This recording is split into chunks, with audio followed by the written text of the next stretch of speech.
Big changes in PF rules. You can now withdraw 100% of your PF anytime.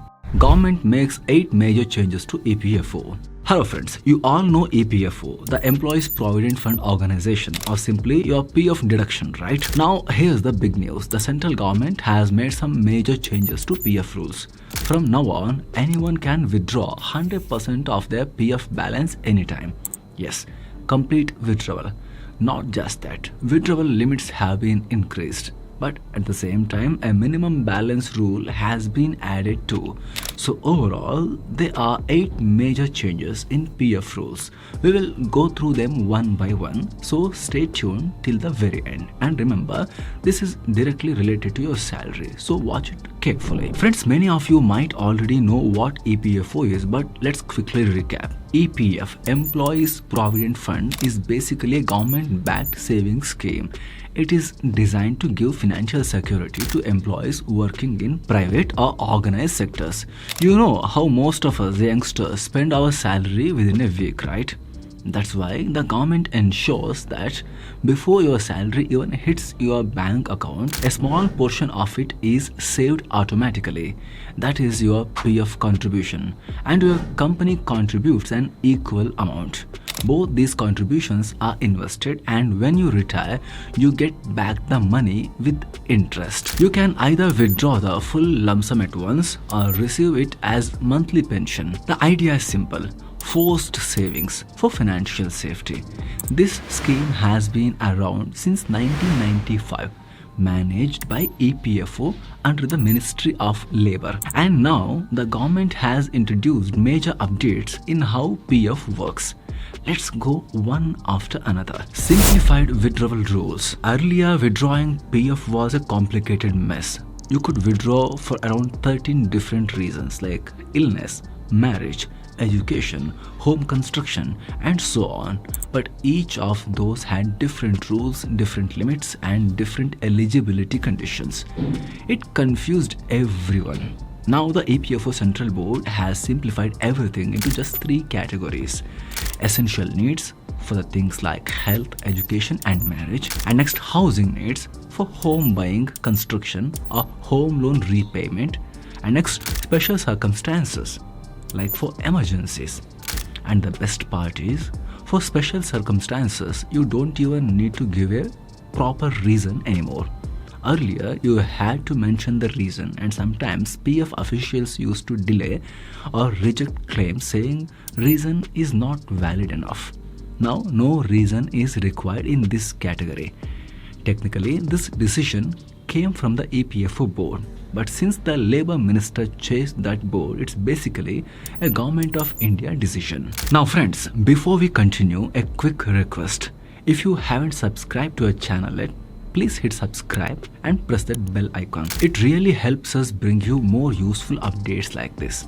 Alright, let's get back to the story. You can now withdraw 100% of your PF. Yes friends, this is the biggest change. Earlier, for each of those 13 categories, there were separate limits. For example, for marriage or higher education, you could withdraw only 50% of your employee share. For medical treatment, you could withdraw up to 6 months of basic salary plus DA, or your total employee contribution with interest. But whichever was lower. Confusing, right? People used to struggle figuring out how much they could actually withdraw and how much money they could actually get. Now, no such confusion. The government has said you can withdraw 100% of your eligible balance anytime. What is eligible balance? Basically, whatever is in your PF account, your share, your employer share, and the interest, everything. However, there is a small portion you will still have to keep. We will come to that in a bit. Apart from that, yes, you can withdraw your entire PF balance. This rules applies across all 3 categories. No separate limits anymore. Withdrawal limit increased. Earlier, there were restrictions on how many times you could withdraw. For example, for education and for marriage, you could withdraw only 3 times in your entire career. Even if you had enough balance, you could not withdraw again. That is now changed. The government has relaxed the limits. For education, up to 10 times. For marriage, up to 5 times. So now withdrawal is completely liberalized. Minimum service period reduced. Previously, you had to complete several years of service before becoming eligible for certain withdrawals. For instance, for house construction, you needed 5 years of service. For education, for marriage, you needed 7 years of your service. So even if it was your own money, you had to wait years to access it. Now that is gone. The government has cut that down to just 12 months. Yes, even if you have worked only 1 year, you can withdraw PF for education, marriage, or housing needs. That's a massive change. Minimum balance rule introduced. Yes friends, this was important because with all these relaxed rules, people might just withdraw everything and leave nothing behind for their future. That could defeat the very purpose of PF.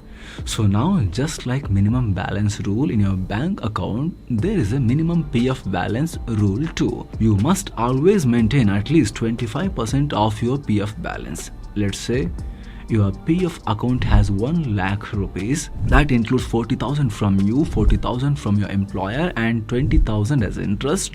You can withdraw only up to 80,000. The remaining 20,000 or 25% of the contribution must stay in your account. That is what the government now calls your eligible balance. You can withdraw 100% of that eligible balance. Also, the time period for withdrawing PF after leaving a job has been increased. Earlier, you could withdraw after 2 months of leaving.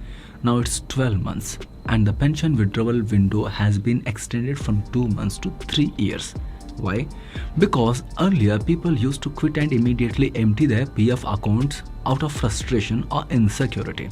Now the idea is to encourage saving and maintain a healthy PF balance and rejoin the workforce. So on the one hand, the government has made it easier to withdraw money when needed, and on the other hand, it's discouraging total withdrawal right after leaving job. And it is also discouraging you from living without job for long. They want you to get back to work as soon as possible. A balanced move. And yes, another update. The government is also planning to increase the current PF interest rate, which is at 8.25% right now. To decide the new rate and investment strategy, a new expert committee will be formed, including members from RBI, Finance Ministry, and top financial experts in the country. So yes, the big changes are coming. Simplified withdrawals, higher limits, shorter eligibility period, and better balance management. If you found this video valuable, do subscribe and support our work. We'll keep bringing you more updates like this. See you soon. Take care and namaskara.